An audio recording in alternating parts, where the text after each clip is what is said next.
눈으로도 이거를 쭉 보면서 어떻게 이 오늘 2장이 펼쳐지고 있는지, 내용이 어떻게 펼쳐지고 있는지 쭉 보시겠습니다.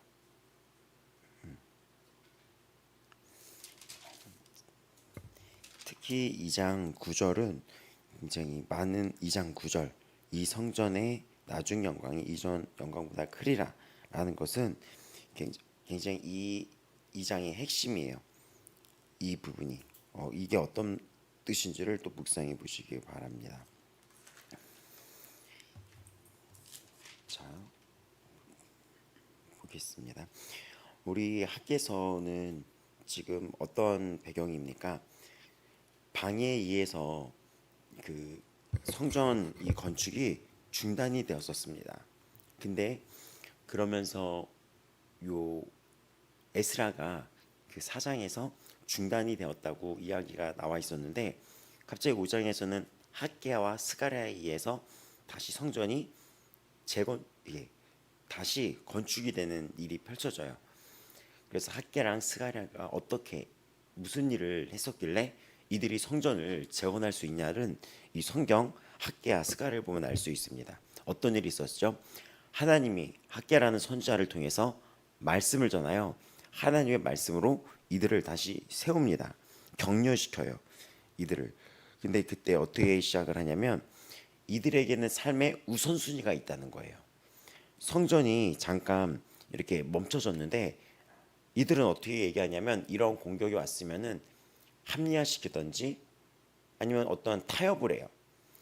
여기서 성전을 건축한다는 얘기는 하나님이 이들에게 주신 명령이 고국으로 돌아가서 하나님 명령이 무엇이냐면 예배 회복이었습니다.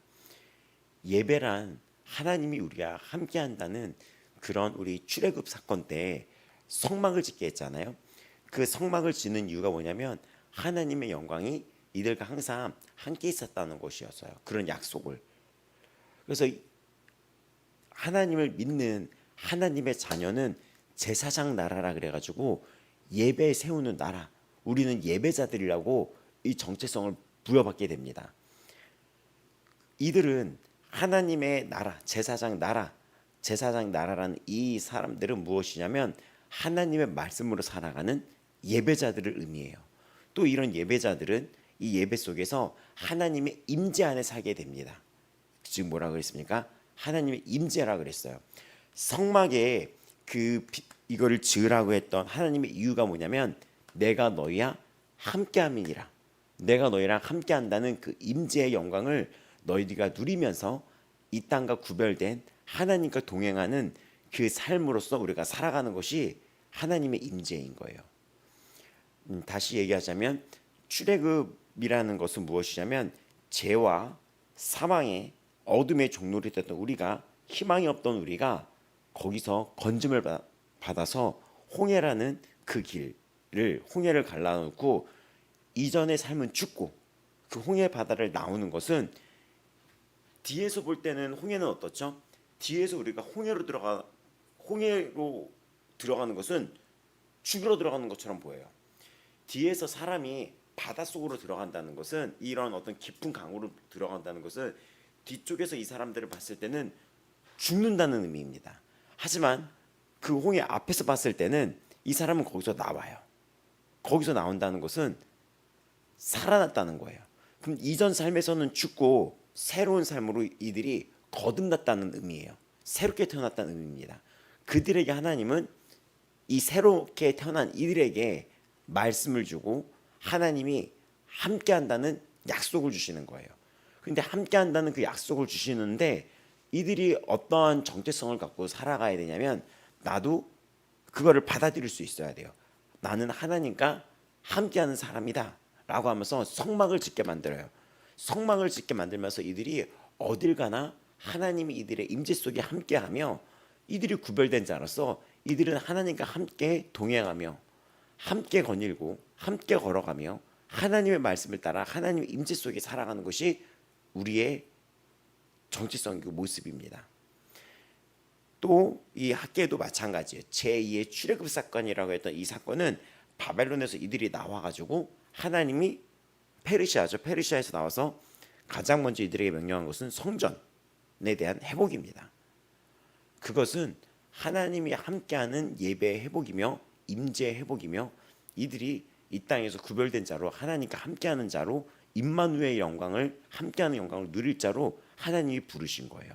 이것은 사람이 처음 창조됐을 때 하나님이 에덴 동산에서 하나님 것이 우리 것이 우리 것이 하나님이 그곳에서 하나님의 순종함으로 우리가 같이 임재 속에 살아갔던 그 에덴 동산의 회복, 하나님이 함께하는 회복, 이런 것들을 의미하는 겁니다. 학계는 쉽게 얘기하면 하나님이 이들에게 성전을 재건시키라고 했었는데 잠깐 이 여러 방해 속에 이들이 멈춰졌는데 하나님은 이들에게 함께하기 위한 이 하나님의 뜻을 다시 회복시키는 거예요. 함께하기 위한. 근데 이런 공격 속에서 이들이 그런 우리의 존재의 성전이 방해에 의해서 중단됐다는 것은 이들이 아직까지도 하나님이 우리에게 원하시는 것, 또 우리가 하나님 앞에 어떻게 살아가야 될 존재인지를 아직 깨닫지 못했다는 거예요. 다시 얘기하자면 하나님이 우리에게 원하시는 것은 우리가 하나님과 함께하는 것이에요. 하나님이 성막을 지으라고 했던 것도 하나님이 우리와 함께 거하기 위함이었습니다. 하나님이 우리에게 지금도 이 예배의 중요성을 강조하는 것은 하나님이 우리와 함께하고 싶으신 거예요. 그 하나님의 영광, 창조주 하나님의 영광이 우리와 함께 머물기 원하며 또 예수님이 말씀하신 것처럼 우리가 주님 안에 또 주님이 우리 안에 있으면서 주님과 함께 거하기 위함입니다. 그러니까 이 학계는 이들이 지금 성전이 건축되다가 중단됐었는데 이들이 아직까지도 그 하나님의 예배의 의미의 참 예배의 의미를 아직까지도 파악하지 못했다는 거죠. 감동을 받았음에도 불구하고 이들은 참 예배의 의미가 무엇인지를 아직까지 또 흔들리고 있었다는 거예요. 근데 왜 그렇게 흔들립니까? 외부의 공격과 보이는 환경에 의해서 이 의미가 흔들려 버리는 거죠. 쉽게 얘기하면 우리가 교회를 다니는 거의 의미를 모르고 다닐 수가 있어요.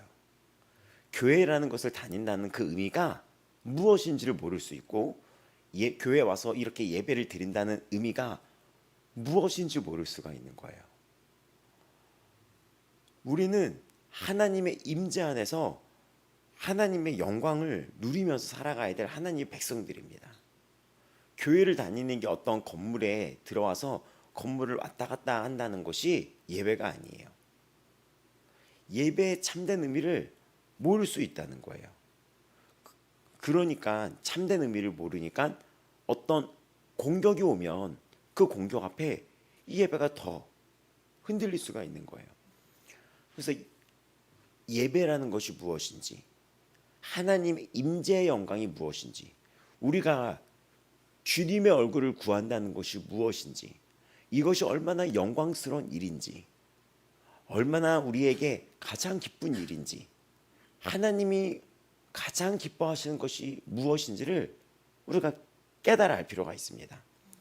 교회를 다니면서도 교회를 다닌다는 의미가 무엇인지 모를 수가 있고, 이렇게 예배를 드리면서도 이 예배를 드린다는 의미가 무엇인지 모를 수가 있어요. 이 부분이. 이것이 열려야지 삶의 예배도 열리는 거예요.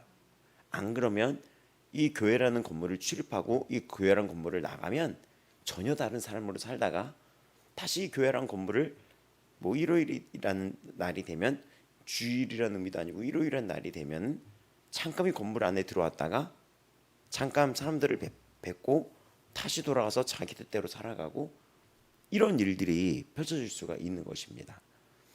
그러면 잠깐 이 건물에 왔다가 나간 사람들은 무엇을 중심으로 살아갑니까? 자신을 중심으로 살아가는 거예요.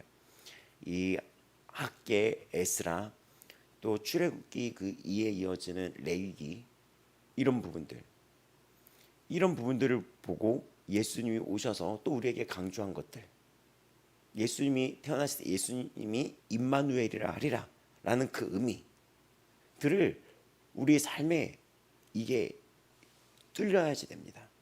이것이 우리 삶에 열려야지 돼요. 어렵게 설명하는 것 같기도 하고 이러는 거죠. 다음 세대에게 제가 이렇게 그 얼마 전에도 이렇게 그 외국에서 일하시다가 잠깐 들어오신 분이랑 밥도 먹고 그랬잖아요. 근데 작년부터 되게 충격적인 이야기를 들었는데 그 집사님의 아들이 굉장히 당시에 교회의 자랑 같은 아이였어요. 막 모범 같은 아이였어요. 새벽 예배 나와요. 뭐 공예배 다 참석해요. 그리고 주일 예배 나와요. 주일도 하루 종일 있어요. 근데 얘가 거기다가 더 대박은 그 공부도 너무 잘하는 거예요. 공부도. 근데 이 아이는 기독교 대안학교를 다니면서 학원도 다니지 않았어요.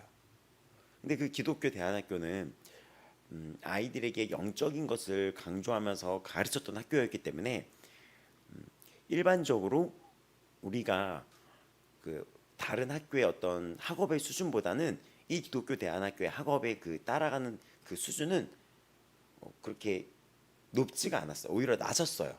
이해가 됩니까? 다른 학교에 비교했을 때 이 학업의 수준이. 왜냐면 입시 막 이런 교육이 중심이 아니라 영적인 교육이 중심이었으니까요. 근데 얘는 전국 모의고사를 보면 전국에서 막 30등 하는 거예요. 전국에서. 전국의 청소년 인구 중에서 대박이죠. 근데 얘가 새벽 예배를 매일 하는 거예요. 새벽 예배를 매일. 근데 여기도 무엇이 반전이냐면 이제 이 얘기가 이제 중심이에요. 그러다가 얘가 서울대를 가요. 물론 어느 학교를 갖고 이런 게 중요한 게 다가 아니지만 그래도 거기란 이런 어떤 명문대라는 상징은 얘가 공부를 잘했다는 이런 너 공부 잘했구나 이런 상징이 되는 거잖아요. 공부를 잘했던 거예요. 근데 더 기가 막힌 건 이 아이가 왜 하자였냐면 학원을 다닌 적이 없어요. 태어나서 지금까지. 초등학교 때부터 거기까지 학원을 다닌 적이 없어요. 그 예배를 계속해서 드렸던 아이였어요. 이 아이가. 근데 코로나 얘가 들어가고 학교가 코로나를 닥치고 온라인으로 학교 수업을 다녔고 또 그러는 와중에 이 가족은 또 외국에 가족들이 막 돈 벌러 가고 이러는데 이 아이가 하나님을 대적하는 아이가 된 거예요. 하나님이 없다고. 하나님을 대적하면 뭐가 무너지냐면 권위가 무너지게 됩니다. 그러면서 엄마한테 반말을 하고 막 야라고 하고 아빠가 왔는데 막 당신 되게 영어권 국가처럼 돼버렸어요. 막 막 이렇게 돼버리는 거예요. 이 부분이 충격이었죠. 우리는 그 소식을 접해죠. 우리가 이 아이를 기억하는 거는 예배를 한 번도 안 맞았던 아이 이거였죠. 그래서 우리가 알 수가 없는 거예요. 새벽 예배를 다녔던 횟수도 신앙생활의 연차도 당신이 갖고 있는 어떤 직분도 알 수가 없는 거예요. 제가 이 학계의 이들이 왜 성전이 건축이 중단되었을까라는 의미가 굉장히 묵상해야 할 만한 대목이기 때문에 그렇습니다. 왜냐하면 이들은 성전 건축이 중단되기 전에 어떤 일이 있었습니까? 막 이들이 통곡하면서 울면서 기뻐하는 함성 소리가 있었죠. 기억이 나죠? 기초석을 딱 쌓았을 때 이들이 막 울고 나이 든 사람과 젊은 사람들이 하나가 돼서 기뻐하는 소리가 막 기뻐하는 소리가 막 통곡하는 소리가 하나가 되는 그것이 하나가 돼서 막 이게 같이 됐었잖아요. 근데 이들은 어떤 이런 공격 앞에 이거를 뚫을 수 있는 힘이 왜 이렇게 빨리 타협을 했을까? 빨리 이 목적으로 여기를 왔는데 그 왜 목적을 잃어버렸을까? 여기에 우리에 대한 고민이 필요합니다. 생각이 좀 해봐야지 돼요. 왜 모태신앙이라는 그 아이가 또 사람들한테 칭찬받고 그 예배를 웬만한 누구보다도 더 열심히 참석했던 그 아이가 왜 어떻게 보면 너무나 빠른 순간에 무너져서 대학교 가고 나서 완전히 대학교 가고 나서 완전히. 그래서 무슨 생각도 하게 되냐면 우리가 이 아이가 그런 어떤 명문대를 들어갔을 때 교회의 자랑처럼 이 아이를 자꾸 자랑했었거든요. 그 목사님도 그러시고 이 아이는 학원도 안 다녔, 너 학원 다닌 적 있어? 막 이러면서 막 기억나나요? 그래서 저는 그 아이를 담당했었기 때문에 저는 그 아이를 알지만 같이 있었던 분들은 그 아이를 직접적으로 몰랐음에도 불구하고 아 하면서 그 아이가 심지어는 교회의 상징처럼 돼버린 거예요. 그 어떤 학교를 갔다. 이것도 잘못된 게 아닐까. 이 아이에 대한 자랑이 어떻게 보면 세상이 주는 어떤 명예가 이 아이의 교회 자랑이 된 것도 좀 문제가 되지 않았을까. 그 아이를 기억하는 것은 이 아이의 예배 생활은 제가 알고 있었지만 남들은 그 아이의 예배 생활을 어떻게 했는지를 기억하는 게 아니라 그 아이가 어떤 학교를 갔는지를 기억하더라고요. 교회 분들조차도. 근데 이 아이가 다들 어른이 말하는 그 학교 가면 뭐가 다 잘 될 것 같고 그 학교 가면 뭐가 다 대단할 것 같다고 하죠. 근데 그 학교 간 아이가 머리를 사진을 봤더니 사진 있어요? 라고 물어봐요. 제가 가끔 자녀들이나 누구 있을 때 보고 싶어서 그 이유가 있거든요. 사진 있어요? 이렇게 물어볼 때가 있어요. 자녀들 꼭 있으면. 근데 이 아이가 사진 보니까 딱 나타나는 게 뭐냐면 머리가 여기까지 남학생인데 여기까지 이러고 막 이렇게 묶고 그 눈빛과 이런 것들이 어떤 철학, 잘못된 이데올로기, 이런 어떤 이념 이런 것들이 잘못 끼어든 마치 페미니즘 교육을 잘못 받으면 그렇게 되는 얼굴처럼 정치적인 어떤 이데올로기의 영이 끼면 얼굴이 독특하게 바뀌어요. 왜냐면 우리도 영과 유이 연결되기 때문에 어떤 영이 우리 안에 있냐에 따라서 얼굴에 대한 눈빛과 분위기가 상이 바뀝니다. 근데 얼굴이 바뀌었더라고요. 이 아이가. 이거는 하나의 단적인 예인 거지. 왜 이들이 예배의 영광을 하나님의 목적이 무엇인지를 알고 이 땅에서 다시 제2의 출애굽을 겪은 이들이 그동안의 역사도 아는 사람들이 예배의 영광도 기쁨도 맛보았던 이들이 공격 앞에 흔들릴까? 그렇죠? 히브리서를 우리가 봤을 때도 끝까지 목숨을 잡고 11장에 나온 것처럼 그 용기를 잃어버리지 않고 담대함 속에 하나님의 그 원하시는 뜻으로 합당하게 영광으로 올려드려서 그 삶이 이 땅의 가치와 다르게 하나님 보시기에 귀한 삶으로 빠졌던 모세나 이런 다윗이나 이런 사람들의 예 같은 경우도 있지만 사울왕 같은 사람도 있던 거죠. 부름을 받았었는데 이런 거 앞에 우리가 도대체 무엇이 이들을 이렇게 했을까? 우리가 우리 삶에 살아갔을 때 하나님이 우리에게 원하시는 것이 무엇인지에 대한 것이 고민이 필요하고 이 사람들이 이 예배당에 앉아있다 하더라도 이들이 무엇에 눈이 밝아져야 되는지를 굉장히 그게 우선시 열려야지 됩니다. 에베소서 그래서 보면은 마음의 눈을 밝혀달라고 얘기를 하죠. 마음의 눈이 밝혀져서 내가 이 예배가 무엇인지 그 교회를 다닌다는 것이 무엇인지 우리가 이 아이가 교회를 주일날 갔다 안 갔다가 문제가 아니라 이 아이가 삶의 목적이 무엇인지 예배가 무엇인지 그거를 위해서 한국 교회는 이 기성세대들은 이 기도가 되게 필요해요. 이 기도가. 근데 왜 이 기도가 안 나왔는지 아십니까? 기성세대들이 예배의 의미가 무엇인지 몰랐다는 거예요. 모르는 채 교회 다닐 수 있고 모르는 채 직분 받을 수 있어요. 모르는 채. 그래서 마치 교회를 마치 탐방하듯이 막 말씀의 홍수 속에서 여러 가지를 듣는다던가 그게 결코 좋은 게 아니거든요. 교회라는 것은 하나님의 뜻과 비전에 맞춰서 그 성도들에게 감동을 주어서 하나님이 그 마음에 감동을 주어가지고 하나님이 교회를 예수 그리스도가 머리가 되시고 같은 뜻과 목적으로 그들을 뭉치게 한 거고 거기에는 소망이 있는 거예요.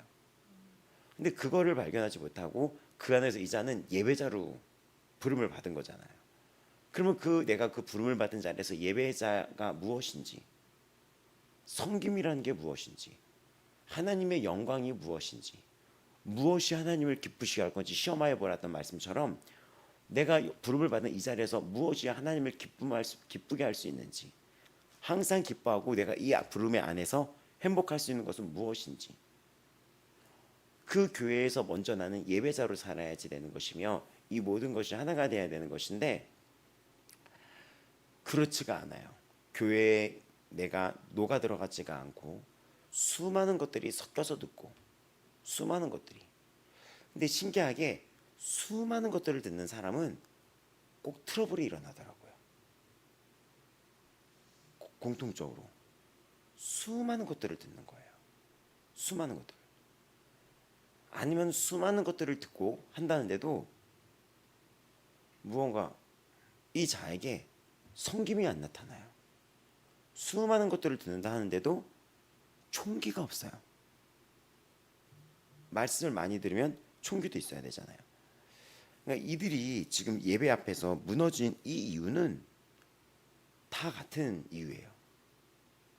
부르심의 소망이 무엇인지를 모르는 거야. 아직도 하나님이 왜 성전을 강조했는지, 왜 예배를 강조했는지, 그 부르심의 소망이 나라는 존재가 어떤 자로 지금 이곳에 서 있는지를 모르는 거예요.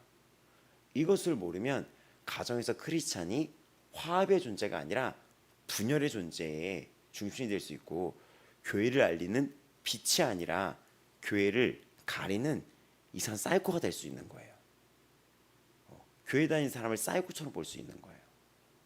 그러니까 굉장히 예배의 의미를 아는 것은 이 성경에서 에베소서를 보면 그것이 우리가 보낸 자를 연결되잖아요. 직장에서 상전은 그 아랫 사람에게, 아랫 사람들을 위해 상전에게, 남편은 아내에게, 아내는 남편에게 삶으로 연결되잖아요. 그 예배의 의미를 모른다면은 이 삶으로 연결이 될 수가 없고, 예배의 의미를 알고 부르심의 소망에 눈이 열린다면 이것은 100% 200% 삶으로 흐를 수밖에 없습니다. 흐를 수밖에 없어요. 근데 이것이 결국엔 무엇이 문제가 되냐면 내가 그 예배의 의미를 모른다면 반전 같은 일이 벌어지는 거예요. 이렇게 이 아이가 뭐 이렇게 이런 부분들이 이를 두고 기도를 해야 되는 거예요. 이를 두고 기도를 해야 되는 것입니다. 이 땅의 한국 교회와 성도와 저 다음 세대가 정말 예배가 무엇인지를 아는 그 깊숙한 차원까지 마지막 때 들어가야 됩니다. 이러는 와중에 이들이 다시 성전을 학계에 의해서 다시 재건을 합니다. 너희의 삶이 우선순위가 아니라, 이 예배의 의미를 아직까지도 모르고 자신의 삶으로 이 땅에 보낸 것처럼 착각을 해서 내가 너희를 여기서 여기로 보낸 것은, 너희를 출애굽시킨 것은, 어둠에서 이끌어내서 너희에게 해방을 선포한 것이 너희를 위한 게 아니라는 거예요. 근데 이들은 마치 자기를 위한 것이 먼저인 것 마냥 자기를 위한 삶이, 그 내용이 더 많아요. 자기를 위한 삶의 기도 제목이 더 많아요. 자기를 위한 것이 이 땅에 더 커요. 세상에 대한 가치가 이 자녀나 이 가정이나 이 직장에서 나의 삶에 더 커요. 청년들이 직장을 옮길 때도 어떤 조언을 듣지 않는 이유도 여기 있는 거예요. 선교자로 너를 예배자로 불렀다는 이 조언 앞에서도 끝까지 완고한 무언가가 있어요. 예배자로 너를 불렀다는 그 앞에 완고한 무언가가 있어요. 완고한 게 어두워져 있어요. 그 완고함은 너무 완고하다 보면. 그리고 이 앞에 교회를 다니면서도 수많은 기도 제목들은 다 이 땅의 것인 거예요. 물론 이 땅의 것을 기도하지 말라는 게 아니에요. 당연히 해야죠. 우선순위를 말하고 있습니다. 당신의 자녀와 당신의 아내와 당신의 남편과 당신의 가정과 당신의 직장 동료와 당신의 상사와 당신의 아래에 있는 사람이 지금 내가 보냄을 받은 자리에서 이들이 지금 나와 어떤 관계 속에 있는지, 그리고 나의 어떤 모습을 통해 이들이 하나님의 영광을 볼 수도 있고 내가 가릴 수도 있는데, 되게 많은 의미 속에 우리의 이 삶에서 너는 세상의 빛이라는 거, 소금이라는 거, 너는 제사장 나라라는 거, 너희 몸을 거룩한 산제물을 드리라는 것, 너는 전에는 어둠이었는데 이제는 주 안에서 빛이라. 그래서 빛으로 들어가는 것마다 너는 세상 어둠을 다 책망하라. 이런 부분들은 굉장히 우리가 묵상을 해야 되는 것입니다. 이런 거 와중에 하나님은 학계를 통하여 우선순위가 무엇인지를 알아야 된다는 거예요. 우선순위가. 그 우선순위 여기 앞에 쭉 이어지면 2장이 뭐라고 얘기하냐면 스스로 굳세게 할지어다, 스스로 굳세게 할지어다 3번 반복되는데, 마지막 반복되는 3번째 얘기는 이런 말이 있습니다. 스스로 굳세게 하여 일할지어다라는 말이 있어요. 스스로 굳세게 하여 일할지어다. 스스로 굳세게 하며 각자의 일할 것들이 있다는 거예요. 뭐가 우선순위 앞에? 예배자라는 우선순위 앞에 스스로를 굳세게 하며 스스로가 일할 것들이 있다는 것입니다. 스스로가. 근데 여기 나왔던 노동은, 여기서 나왔던 일할지어다라는 이 노동은 단순히 세상적인 노동만을 의미하는 것이 아닙니다. 이 부분. 왜냐? 이 2장에 쭉 이어지는 것은 하나님의 임재가 중심이에요. 하나님의 임재 앞에서, 이 땅에서 하나님의 임재 앞에서, 가정에서, 직장에서 성령 충만한 임재 앞에서 너는 일하라는 거예요. 그러니까 이 의미가 에베소서의 말씀하고도 연결이 돼요. 하나님의 중심 안에서, 또 로마서하고도 연결이 되고 신약의 곳곳하고도 연결이 됩니다. 세상의 빛이라는 거예요, 이 땅에서. 그래서 에베소서 보면은 너희의 빛으로 이 어둠을 책망하라고 했어요. 너희의 이 빛된 삶을 산 제사로 올리면서 너희의 이 빛을 드러내서 세상을 부끄럽게 만들고 세상을 이 빛의 자녀로서 책망하라는 거예요. 그리고 너의 이 빛으로 거룩한 산제물이 돼서 너희가 이 땅에서 어떤 역할을 해야 되는 것입니까? 빛이 되고 소금이 되는 전도자 역할을 하는 거예요. 이 부분, 스스로 굳세게 해서 일할지어다로 연결이 돼요. 예배의 의미가 조금 더, 그래서 좀 간략하게 이제는 우리가 결말로 향해 나간다면, 이러는 나중에 이들이 예배를 막 건축을, 성전을 막 세운다는 것은 예배의 회복을 의미하는데, 근데 공격이 있어요. 이 예배 앞에는 공격이 있어요. 그래서 성경은 굳세게 하라, 용기를 내라 라고 얘기합니다. 그럼 용기와 믿음과 마음을 굳세게 하기 위해서는 나를 부르신 하나님이 누군지 여러분이 힘써 알아야 됩니다. 나를 이렇게 부르시고 나를 출애굽하셨던 그 예수 그리스도의 십자가가 무엇인지를, 여러분이 그 십자가의 의미를, 참 의미를 여러분이 알아야 돼요. 그리고 내 삶이 이전과 다른 새 사람이 되었다는 의미가 무엇인지 열려야지 돼요. 이것이 안 열리면 어떤 일이 벌어지냐면 자꾸 이전 일이 더 그리워요. 그리고 자꾸 내가 이 새 사람이 얼마나 기쁨의 이 영광인지 모르고 불만 불평이 이어져요.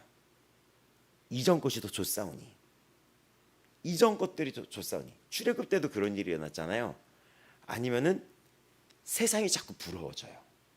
새 사람의 의미가 무엇인지 모른다면, 기업의 영광의 풍성함이 무엇인지 모른다면, 예수 그리스도의 참 소망이 무엇인지 모른다면, 히브리서에 나왔던 확신 이라는 것이 안 열리는 거예요.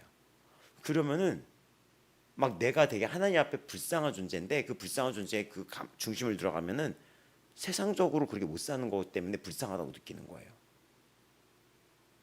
이 예배의 의미가 부르심의 소망의 눈이 열리지 않는다면, 이들은 1장에 나온 것처럼 나의 욕망적인 이 땅에 머무르다가는 이 땅이 더 중심이 될 수가 있고, 또 이 부르심의 소망이 무엇인지 모른다면 이 공격 앞에 빨리 흔들릴 수가 있고, 타협을 할 수가 있고 출애굽됐던 그 백성들처럼 불만불평의 삶을 살 수가 있어요.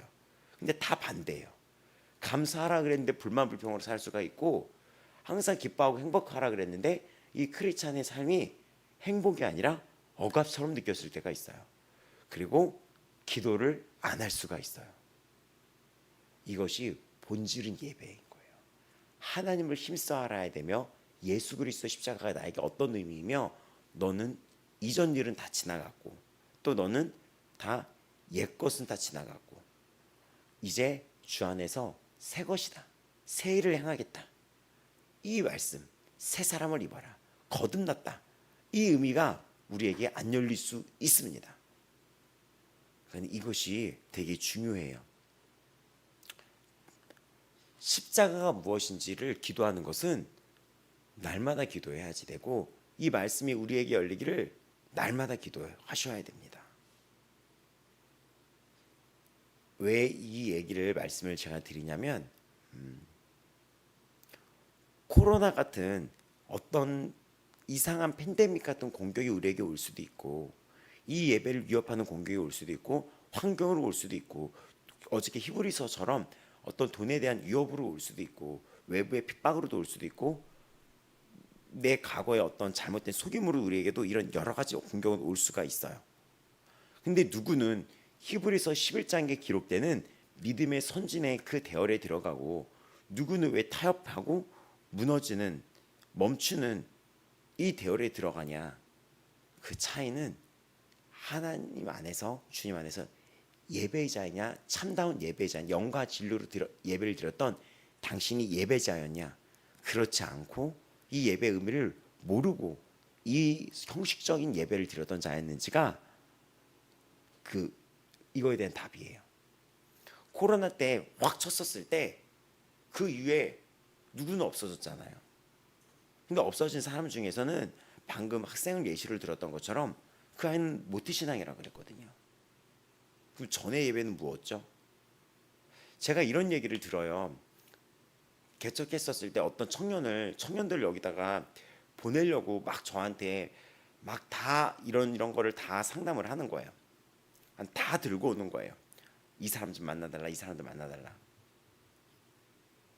근데 그 중에 하나에 기억나는 게 뭐냐면 어떤 이 아이가 교회를 다녔는데 그 담임 목사님에 의해서 상처를 받았던 거예요. 근데 얘기를 들어보니까 충분히 상처받을 수 있어요. 이거는 진짜 담임 목사님이 잘못한 거예요. 어떤 잘못을 했는지는 구체적으로 얘기는 안 드리겠습니다. 믿업지 못하거든요. 근데 그래서 이 아이를 좀 만나줘서 이 아이를 여기로 좀 오게 하고 싶다 했는데 그래서 제가 물어봤죠. 그 아이는 그 사건 이후로 교회를 안 다녔는 지가 얼마나 됐습니까? 1년이 넘었대요. 그럼 이제 그 1년 동안은 어디 다니고 있냐고 그랬더니 안 다니고 그냥 주일날 아르바이트 한다는 거예요. 그럼 제가 물어봤죠. 그 목사님이 잘못해서 거기서 걔가 나왔던 거는 이해할 수 있다.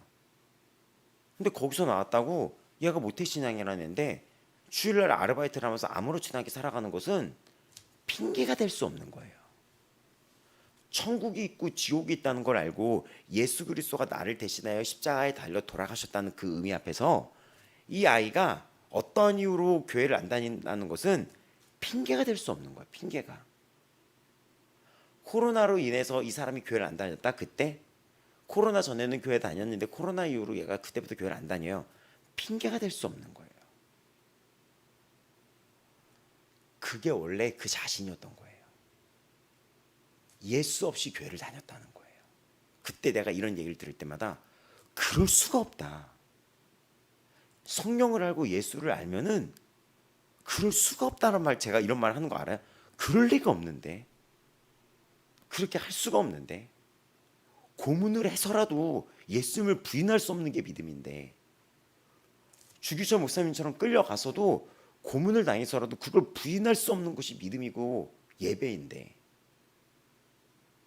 그럴 수가 없다. 여러분, 그럴 수가 없다는 그런 자가 되면 안 되는 거예요. 그 목사님이 잘못한 거는 오케이.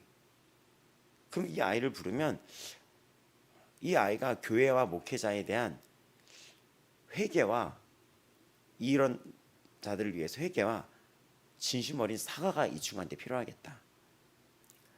그리고 해당 교회 사역자도 이 아이의 상처를 알아야 되겠다.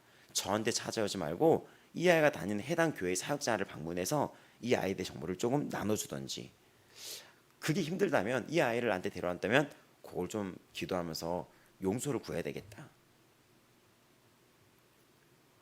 근데 아무 교회도 안 다니고 있어요.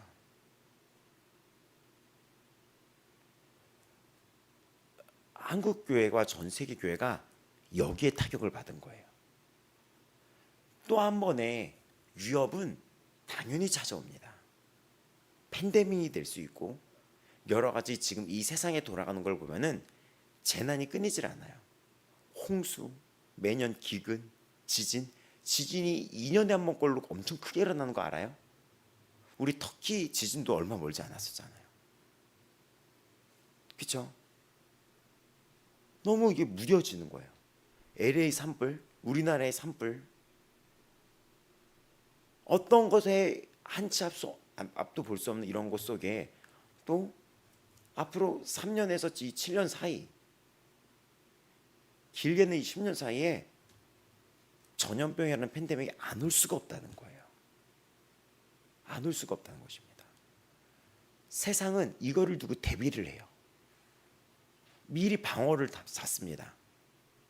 교회도 방어를 해야 됩니다. 교회도 방어를 해야 돼요. 근데 여기의 핵심이 스스로 굳세게 서야 돼요. 스스로. 이 장의 핵심은 이들에게 가장 핵심적인 이 뚫고 들어가는 하나님의 말씀이 스스로 돌아보고, 이 성경이 계속해서 나오잖아요. 에스라서에도 그랬고 또 이 학계에서도 뭐라고 했습니까? 5절에 1장 5절에 너희의 행위를 스스로 살피라고, 너희는 너희의 행위를 살필지라고. 2장은 스스로 굳세게 하라고. 여러분이 기도를 할 때 여러분 십자가의 참된 의미가 무엇인지 여러분이 아십니까? 여러분 거듭났고 새 사람이다. 예수로 옷을 입어라. 빛의 갑옷을 입자. 이 말씀의 의미, 여러분 진정으로 나한테 임하여, 그 말씀이 나한테 임하여 덧입혀져서 진정으로 새 사람, 예수로 옷을 입고 제사장 나라며, 당신이 왕 같은 제사장이며, 당신이 예수로 옷을 입고 새 사람이며, 당신이 어둠이 아니라 빛의 자녀답게 행하라. 하나님께 자녀답게 행하라. 진정한 이 의미로 들어가고 있습니까? 그리고 스스로를 굳세게 하여 일하고 있습니까? 이 의미들이 여러분에게 지금 질문을 던졌을 때 대답을 할 수 있는지를 생각해 봐야 돼요. 주의 종은 진정으로 주님 앞에 거듭난 주의 종인지, 새 사람 믿고 나아가는 주의 종인지. 제가 주의 종이 되고 충격받았던 게 뭐냐면, 주의 종이 되기 전에 저질렀던 죄를 그렸던 거예요. 제가 이게 쇼크 받았었어요. 저희 자신에. 강대상에 서고 성도를 신방을 하고 기도를 하고, 때로는 축복권을 갖고 있는 사역자로서 여러분을 향하여 안수권을 갖고, 주의 종들이 안수권을 갖잖아요. 안수를 하고 축복의 기름 부음을 흘려 보내는데, 한쪽 자리에서는 여기서 나온 것처럼 나 혼자의 집을 짓고 살기를 원하고, 심지어는 애굽에서 나왔던 사람들처럼 자꾸 그 뒤에가 더 좋았다 라는 생각을 할 때가 있고, 육적인 죄, 육은 죽었는데 그거에 대한 그리움처럼 거기에 어떤 거에 내가 이렇게 목매어 매달려 있는 것이 보이기도 하고, 항상 이 질문을 해야 돼요. 오늘 당신이 거룩한 산재물이 맞는지, 오늘 우리가 거룩한 산재물이 맞는지, 새 사람이 맞는지, 그리고 새 사람으로서 일하고 있는지. 스스로의 마음을 굳세게 하여 당신의 가정과 당신이 그 열매를 맺고 있는지. 그래서 문제는 여러분 나예요. 나. 안 믿는 사람이 문제가 아니라 나예요. 나. 안 믿는 자녀가 문제가 아니라 안 믿는 부모고, 안 믿는 남편, 안 믿는 아내가 문제가 아니라 믿는 내가 열쇠를 갖고 있는 것이 성경에서 주는 것입니다. 성경에서. 안 믿는 세상이 문제가 아니라 믿는 교회가 답을 갖고 있는 거예요. 안 믿는 대한민국의 지도자나 안 믿는 대한민국의 위정자들을 우리는 안 좋게 얘기를 하죠. 근데 우리가 되돌아봐야 될 것은 이 세상의 주관자 앞에서 우리의 신앙생활이 점검받아야지 되는 거예요. 코로나가 문제가 아니라 코로나 앞에서 휘청거렸던 이 신앙의 현실이 문제가 있었다는 거예요. 이 부분. 저 대학교라는 사회가 문제가 아니라 이 자녀들의 신앙이 문제가 있었다는 거예요. 더 나아가 이 자녀를 가르쳤던 부모의 가르침이 돌이켜 볼 수 있어야 되고, 이건 다 적용이 되죠. 교회가 이 다음 세대에게 무엇을 점검을 하고 가르쳤는지, 예수 십자가가 그 말씀에 있었는지 점검해 봐야지 돼요. 심지어는 어떤 설교에는 예수님에 대한 예수 이름이 아예 안 나오는 경우도 있어요. 이 강대상에서 주의 종이 무엇을 전달하고 무엇을 깨닫게 해야 되는지 모를 때도 있어요. 문제는 나에게 있는데 그걸 인정하는 게 쉽지가 않아요.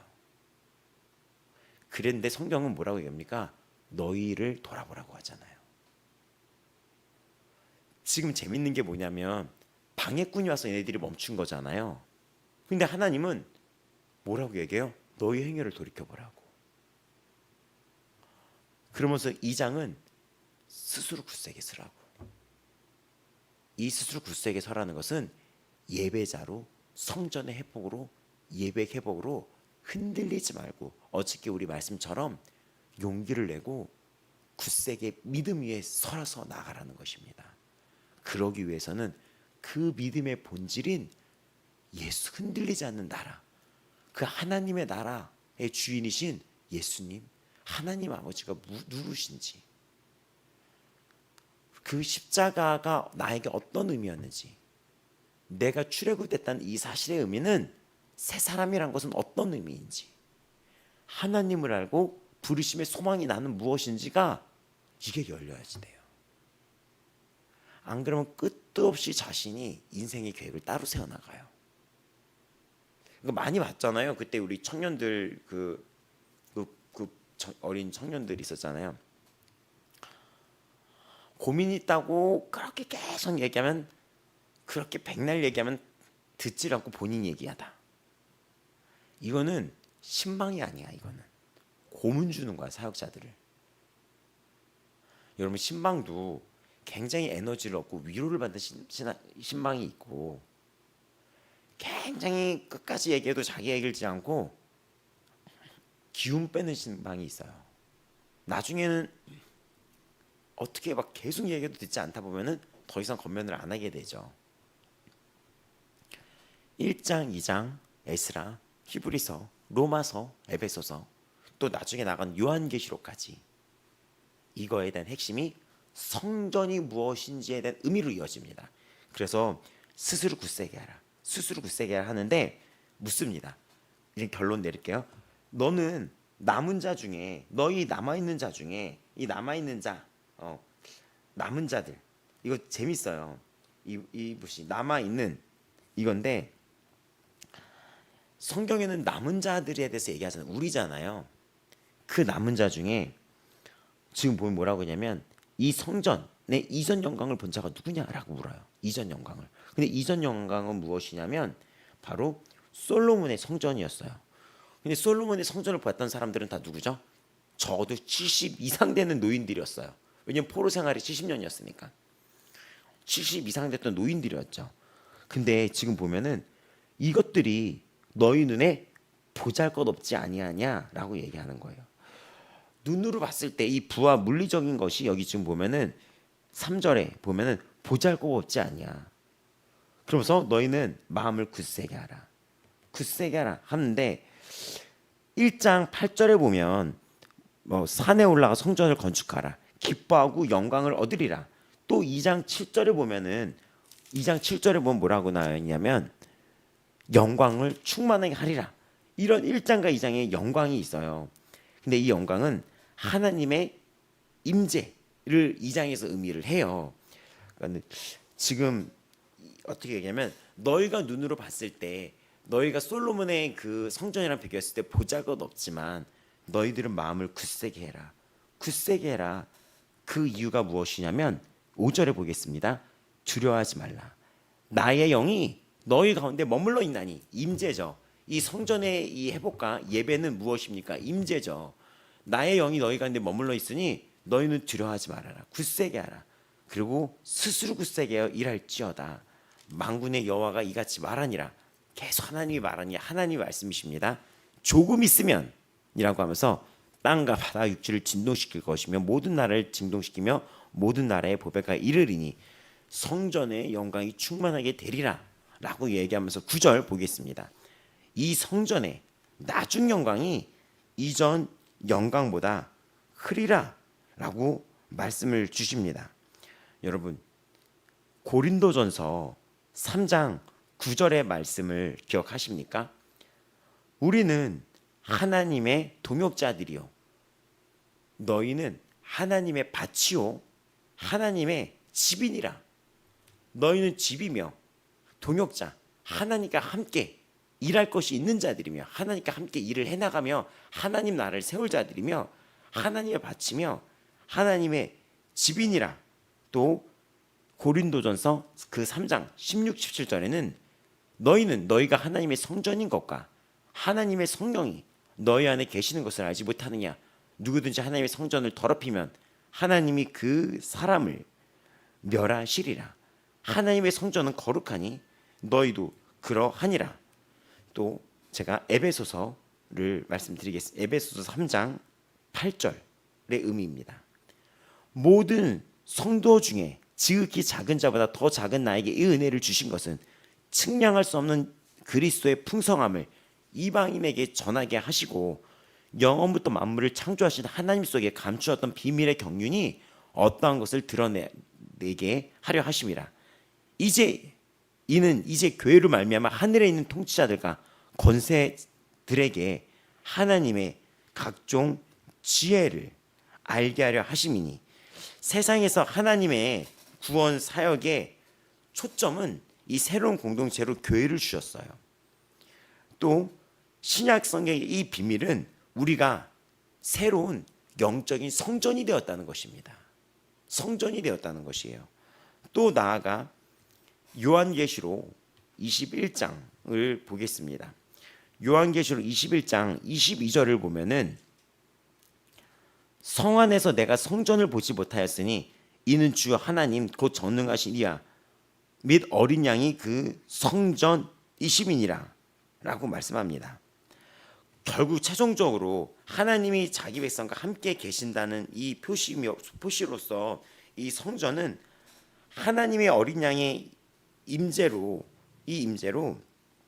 나중에 궁극적인 23절 요한계시록 23절을 보면은 영원한 하나님의 그리스도의 재림, 요한계시록에서 예루살렘 성 전체가 하나님의 인재로 가득하는 이런 사건에 대한 예표로 이 성전이 펼쳐지고 있다는 것입니다.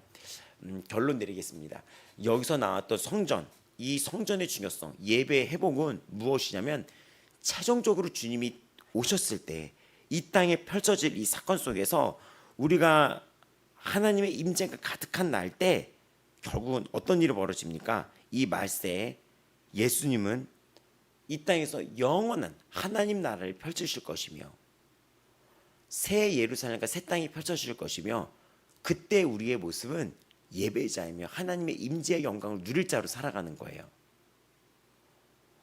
그러니까 이 예배의 회복은 앞으로 우리가 어떤 정체성을 갖고 우리가 어떤 자로 살아갈지 최종적인 모습을 나타내는 현재가 이 미래의 예표가 됩니다. 그러니까 오늘 여러분이 예배드리는 자는 그날 주님이 오시는 날도 하나님이 영원한 날에서 예배드리고 있는 자인 거예요. 그러니까 오늘의 예배가 정말 중요한 거예요. 오늘 예배하는 자는 그날 예배하는 거예요. 오늘의 모습이 내일의 당신의 모습이라 했습니다. 오늘 하나님의 충만한 임재 속에 예배를 드리는 자들은 그날도 예배하는 거예요. 그래서 예배가 점검받아야지 되는 것이며 여러분을 돌이켜볼 수 있어야 되며 이 예배 앞에 스스로 굳건히 서서 여러분이 교회의 목적, 아까 에베소서에 말씀했던 그 목적, 또 여러분의 빛의 자녀로서 이 땅에서 스스로 굳세게 해서 일할지니라 하는 여러분이 동역자로 살아가야지 되면서 빛으로 살아가야지 되면서 여러분이 거룩한 산재물로 살아가야 동시에 살아가야 된다는 말씀입니다. 이 성전의 의미를 내일이 금요일인가요? 저녁에 풀 수 있으면 좋을 텐데 이 의미를 최종적으로 풀면서 이 학계 2장이 마무리될 거예요. 성전의 나중 영광이 이전 영광보다 크리라라는 의미는 무엇이냐면 당시 예전에 솔로몬의 성전은 진짜 화려했었어요. 근데 그 성전은 다 무너졌습니다. 다 무너졌어요. 근데 그들 앞에서 이들이 막 울었었어요. 이들이 다 울었었어요. 그리고 이들은 왜 울었냐면 스룹바벨 성전을 건축했을 때 스룹바벨 성전에 빠진 게 하나가 있었어요. 뭐가 빠졌습니까? 언약궤 아십니까? 언약궤. 예전에 성막을 지었을 때 언약궤를 그 지성소 안에 두었잖아요. 이렇게 함 같은 거 있다 그랬잖아요. 근데 그게 솔로몬 성전 때 이 바벨론에 와서 침략당할 때 그게 분실당해요. 그래서 이거에 대한 영화도 있어요. 언약궤를 찾아서. 그런 거 많이 있잖아요. 그 언약궤 어떻게 됐을까? 이런 축제들 많이 하잖아요. 근데 이들이 스룹바벨 성전을 했을 때는 언약궤가 없는 성전이었던 거예요. 근데 이들이 그 앞에 여호와의 영광이 충만하지 않을까? 막 슬퍼하는 거예요. 이전 영광과 지금의 영광이 겉으로 보기에 빈약한 것도 있었지만 그 언약궤가 빠진 걸 보면서 알맹이가 빠진 것처럼 하나님의 임재가 예전에 충만하게 또 성막에도 구름이 덮이면서 충만하게 임했었는데 이 스룹바벨의 성전에 그 언약궤가 없음을 보면서 여호와의 영광의 임재가 과연 여기에 임할까라는 수많은 그런 어떤 의문 속에 통곡도 같이 있었던 거거든요. 근데 하나님이 그거보다 더 할 것이다. 바로 네가 성전이 되면서 여호와의 언약궤의 그 임재의 상징이 이제는 너희 안에 펼쳐질 것이다.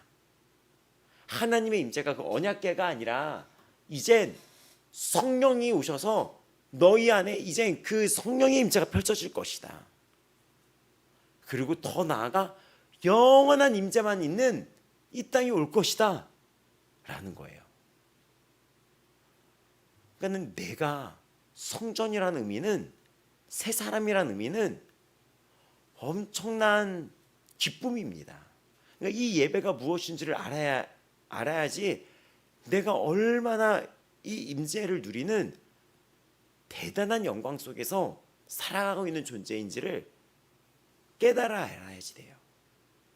이게 얼마나 행복한 일이며 얼마나 기쁨이며 얼마나 주님께 영광이며 세상이랑 비교할 수도 없는 기쁨이며 뒤를 돌아볼 수가 없고 우리가 어떤 것을 부러워할 수 없고 이 땅에서 안주할 수가 없고 이 땅의 가치를 중심으로 볼 수가 없죠.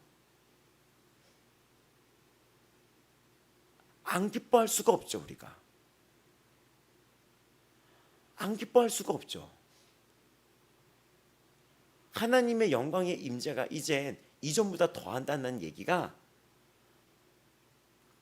무슨 안고 없는 무슨 찐빵이다 이런 거 얘기처럼 무언가 없어져서 했는데 그것이 예배의 본질이 아니었다는 거예요. 그것이 여호와의 영이 우리에게 임하고 그 하나님의 충만 성령의 본질적인 것은 무엇이죠? 우리가 어떤 자냐는 거예요. 어떤 자. 이것이 우리가 기도하겠습니다. 이거를 아무리 이렇게 해도 여러분이 이해 못하는 것 같은 표정을 짓고 있는데 지금 그러면 쉽게 얘기하면 여러분 이 기쁨을 누리고 있습니까? 직접적으로 얘기하면 여러분 지옥 가지 않고 천국 가는 것은 성령이 여러분을 증언해 주는 거거든요. 이 안에 임재가 있기 때문에 그러는 거거든요. 그러니까 여러분이 엄청 대단한 존재라는 거예요. 지옥의 심판을 안 받는 거예요. 근데 그 이유가 예수 그리스도가 십자가에 돌아가셨고 너무 잘 알고 있죠.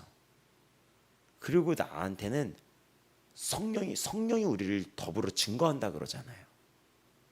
하나님의 자녀인 것을. 주님이 거하는 전이 내가 돼버린 거예요. 거기에 여호와의 영광이 충만하는 거예요. 여기에. 그러니까 항상 기뻐하라는 의미가 여기로 다 연결되고 있는 거거든요. 근데 어찌 우리가 뒤돌아보고 어찌 이전 것을 그리워합니까?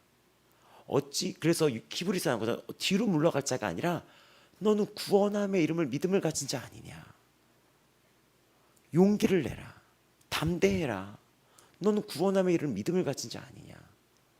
이스라엘에 너는 행복한 자로다. 너같이 구원을 얻은 백성이 어디냐. 너는 빛의 자녀 아니냐. 세상을 책망하는 자 아니냐. 너는 왕같은 제사장 아니냐. 돈을 사랑하지 말아라. 하나님이 너를 버리지도 떠나지도 아니한다. 이전 것은 다 지나가고 너는 새 것이 되었다. 항상 기뻐해라. 쉬지 말고 기도하라. 범사에 감사해라. 그리스도 예수 안에서 너희랑 하나님의 뜻이니라. 예수로 옷을 입어라. 빛의 자녀답게 행하라. 성령 충만 받아라. 성령에 취해라. 너희 몸을 거룩한 산제물로 드려라. 여러분, 기쁨의 제물 되고 있습니까? 기쁨의 제물 되고 있습니까? 정말 기쁨의 제물 되고 있습니까? 내가 하나님의 성전이 되었다는 어마어마한 사실 앞에 그 감격과 기쁨을 놓치지 마시기 바랍니다. 이것이 열리기를 우리가 기도하며 나아갑시다. 이것이 열리기를. 우리 아버지 마음교회 이 기쁨이 임하기를 여러분 기도하시기 바랍니다. 지금 다 같이 눈을 감겠습니다.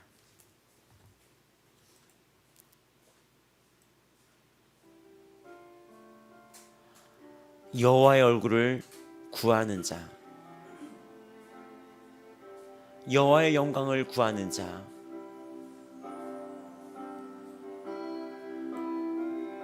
새 사람이 되어 거듭나여 나아가는 자, 왕같은 제사장이 되어 나아가는 자, 여러분이 바로 복된 자들입니다.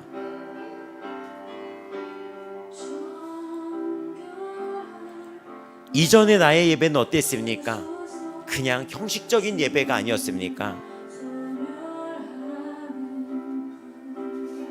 여러분 감격이 있습니까? 감격이 있습니까? 저 성산에 오를 자 누구입니까? 여호와의 영광을 누릴 자 누구입니까? 누가 여호와의 기쁨을 누릴 자들입니까? 누가 거듭난 자입니까? 누가 기쁨의 자녀입니까? 누가 기쁨을 누릴 수 있습니까? 누가 날마다 항상 기뻐하며 그 기쁨을 누릴 수 있습니까? 여러분의 이전 것은 지나갔습니다. 새 사람이 되었습니다. 참된 의미, 영과 진리로 드리는 예배자가 누구십니까? 영과 진리의 예배가 무엇입니까? 우리가 허탄한 뜻을 다 버려야 됩니다. 어찌 우리가 이 엄청난 은혜의 영광 앞에 이전 것을 두려워하거나 이전 일을 그리워하거나 하나님 앞에 원망이 있거나 어찌하니 기뻐할 수 있겠습니까? 내가 어찌 그 더러운 죄와 심판, 사단의 주관했던 그 마귀가 주관했던 육체의 정욕, 이생의 사랑, 안목의 정욕으로 내가 왜 그 더러운 곳으로 돌아갈 수 있겠습니까? 거룩한 자 아닙니까? 심판 되시는 주님 앞에 여러분은 거룩한 자 아닙니까? 그 거룩한 곳에 설 자가 바로 당신 아닙니까? 오늘 당신에게 여호와의 영광이 임했습니다. 그 소망의 눈에 마음이 밝히기를 기도합니다. 다 같이 기도하며 하나님, 내 마음의 눈이 밝아지게 하여 주시옵소서. 다 같이 주여 부르며 기도하며 나아가겠습니다. 주여! 이 시간 예수님, 우리 귀한 아버지 마음교회 성도들의 마음의 눈이 밝아지게 하여 주시옵소서. 마음의 눈이 밝아지게 하여 주시옵소서.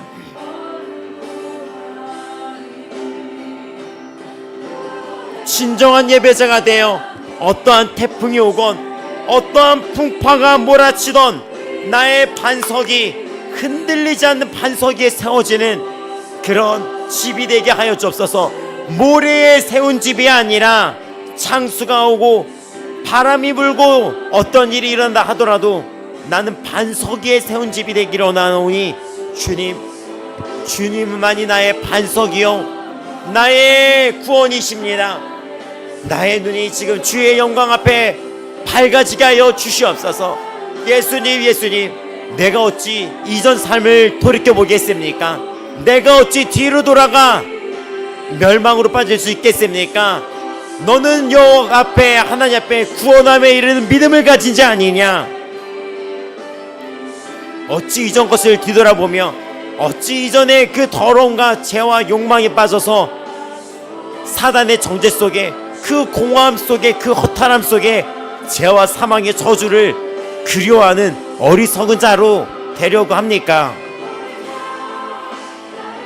어찌하여 여러분이 그 어리석은 길로 돌아가려고 합니까?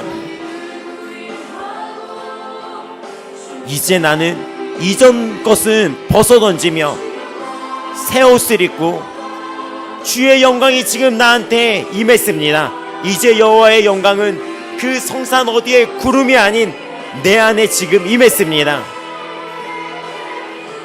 그 사라진 언약궤가 중요한 게 아니라 이제 영원히 사라지지 않는 성령의 임재가, 약속이, 이 말씀의 충만이 나에게 중요한 지금 오늘의 엄청난 영광이 되었습니다.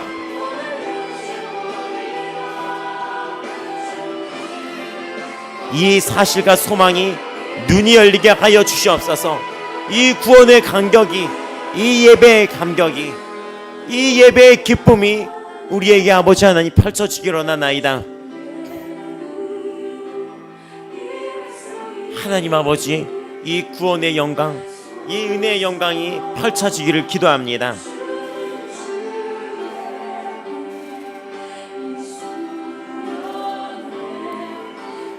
나는 이전 것은 벗어던집니다. 나는 이전 것은 벗어던집니다. 이전 것은 벗어던집니다. 구원의 하나님, 구원의 하나님,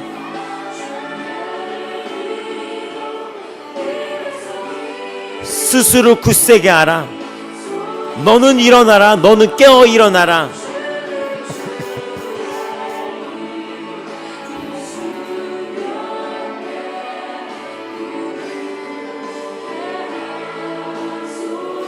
너는 담대하라. 너는 용기를 내라. 너는 뒤로 물러갈 자가 아니요 구원함에 이르는 믿음을 가진 자 아니냐.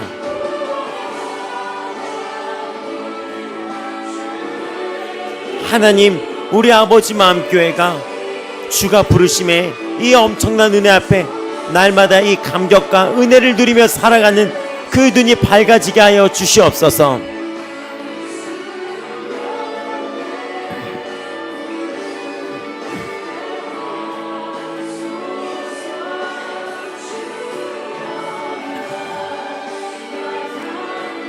예수님, 예수님, 예수님, 예수님, 예수님.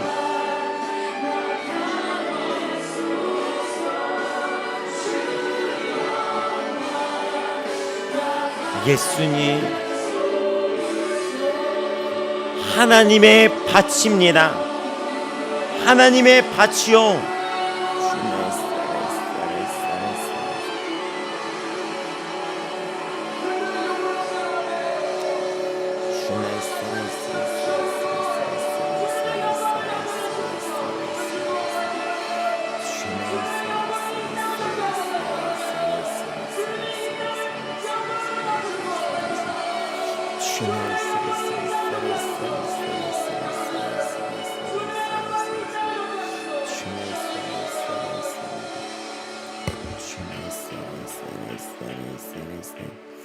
너희는 너희가 하나님의 성전인 것과 하나님의 성령이 너희 안에 계신 것을 알지 못하느냐. 우리는 하나님의 동역자들이요 너희는 하나님의 밭이요 하나님의 집이니라. 너희가 하나님의 성전인 것과 하나님의 성령이 너희 안에 계시는 것을 알지 못하느냐.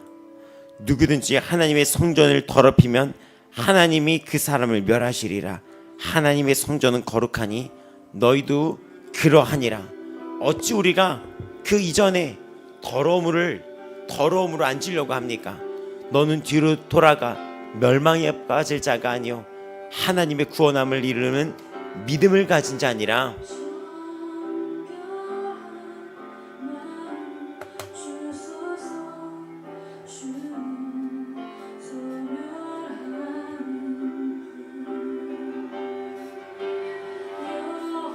거듭난 자 아닙니까?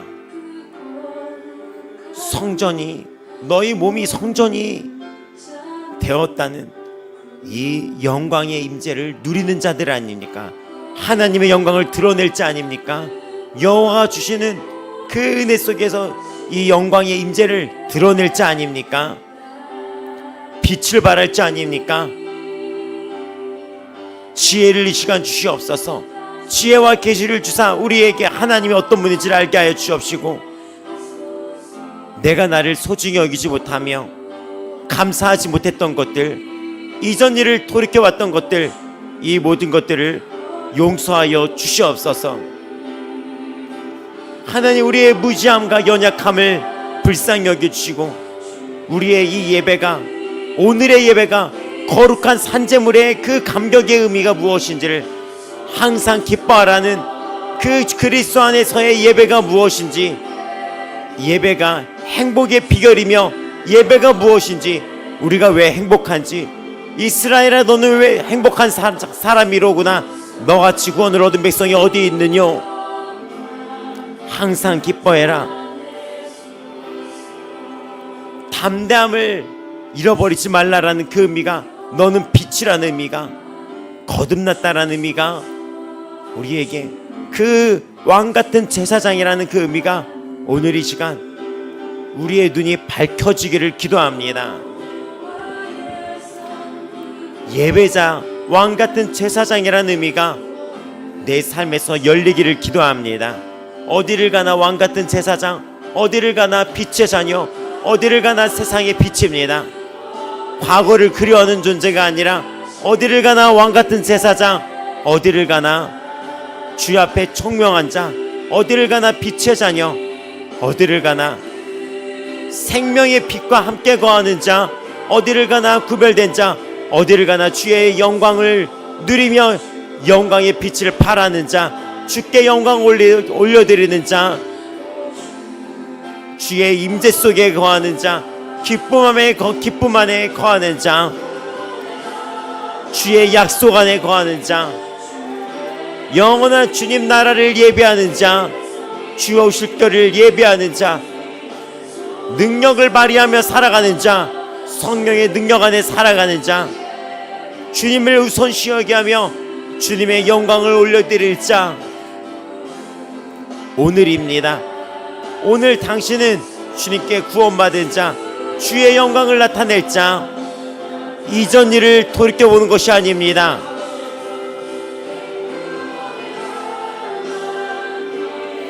이전 것은 지나갔으니 새 것이 되었습니다.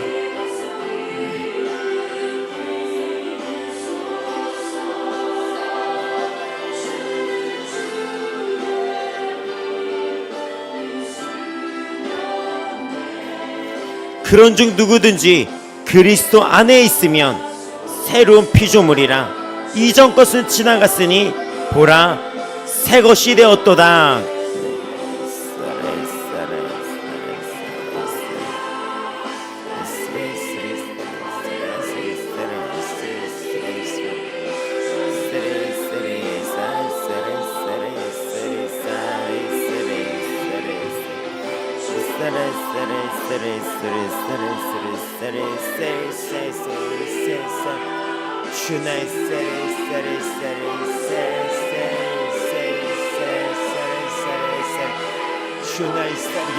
예수님 하나님께서 우리에게 빛의 자녀로 이 땅에서 지상 명령 안에서 스스로 굳세게 해서 우리 각자가 부르심의 소망대로 일할 것이 있습니다.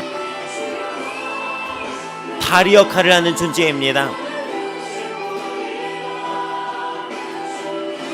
세상의 빛으로 살아갑니다.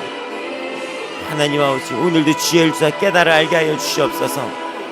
예수님 오늘도 지혜를 주사 깨달아 알게 하여 주시옵소서.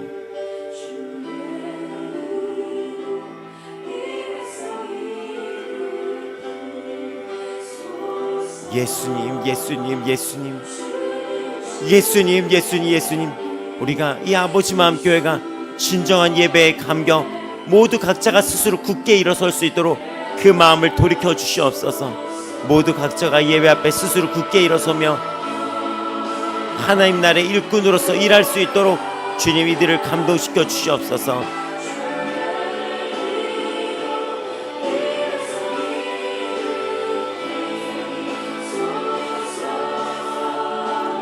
예수님 깨달아 알게 하여 주시옵소서.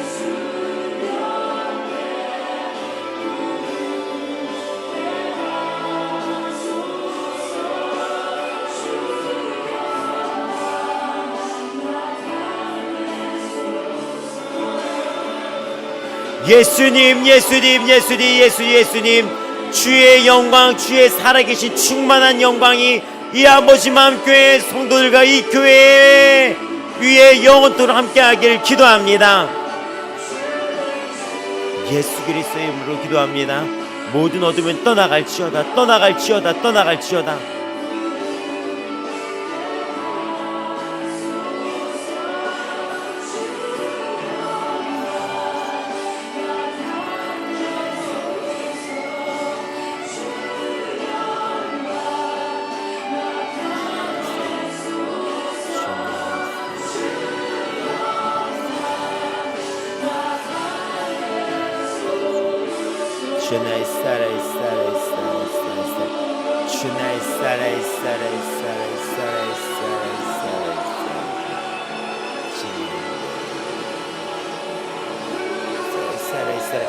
예수 여호와의 영광을 누릴 자 누구입니까? 하나님, 우리 아버지 마음교회 모든 성도들이 주 안에서 깨어 기도하며 예배의 감격이 넘쳐 흐르며 스스로 굳세게 하여 주 앞에서 일을 하며 섬기며 주님께 영광을 나타내면서 빛으로 나아가게 하여 주옵소서. 이 대한민국 교회, 이 아버지 마음 교회, 또 우리 안에 예배의 감격이 우리에게 기쁨으로 드러나게 하여 주시옵소서. 예수님 주님의 우리의 영광이 되십니다. 영원한 왕이 되시며 위로자가 되어 주십니다. 우리의 능력이시며 우리의 왕이 되어 주십니다. 하나님 아버지, 진정한 이 예배의 회복, 이 감격이 무엇인지를 깨달아 알게 하여 주시옵소서. 우리가 성전인 걸 깨달아 알게 하여 주옵소서. 성령이 거하시는 전이 되었다는 것이 우리에게 열리게 하여 주옵소서. 우리 눈이 밝아지게 하여 주시옵소서. 우리 아버지 마음께 모두 각자가 주의 영원한 약속과 그 부르심의 소망과 기업의 영광의 풍성함 앞에서 이들이 자신이 주 앞에 부름받은 예배의 성전이 되었다는 것에 눈이 열리게 하여 주시옵소서. 예수의 피 모든 어둠의 세력은 떠나갈지어다. 예수의 피 주님, 우리에게 지혜와 능력의 말씀으로 우리를 조명하여 주사 우리가 주 안에서